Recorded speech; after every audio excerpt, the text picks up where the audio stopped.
COVID-19 and Omicron cases pan-India, Niti Aayog's VK Paul has asked the private sector to do an audit on what kind of medical infra is available with them and what kind of requirement they'll have if there are any rising cases.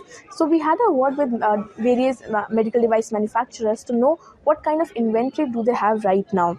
One of the companies that we talked to, AB Industries, which has Max Ventilator as one of its subsidiaries, the company's Ashok Patel has shared with us that they had already done an inventory planning when India was recovering from the second wave. In the gap of 2 to 3 months that they got, they have been preparing for any new wave or any new situation of rising cases. And in this gap of 2 to 3 months, they have created enough reserves needed for any other new wave that India witnesses. He also said that if any requirement comes up, they have enough funds and capacity to meet the requirement.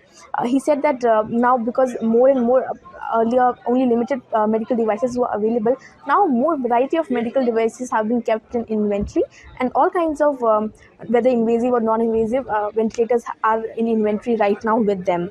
Even the same was opined by the MD of Hindustan Syringes and Medical Devices, Rajiv Nath. He shared with us that he hasn't seen any panic or preparatory buying till now from hospitals or other medical institutions on the account of rising Omicron cases.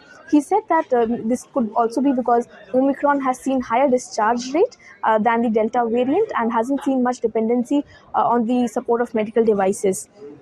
We also had a word with Scanray's MD, Mr. Vishwa Prasad Alwa. He shared with us that more than the necessary medical devices are already with them available.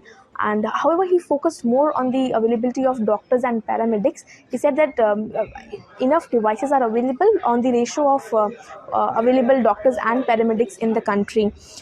In the last few, if we see this whole year, the country has seen chip shortages and IC shortages, and that has also impacted the medical device industry.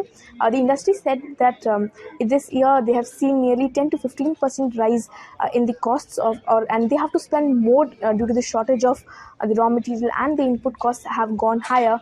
And one of the reasons why the devices cost now 10 to 15% more. However, because the inventory is already built, they don't expect any more rise in the coming few months.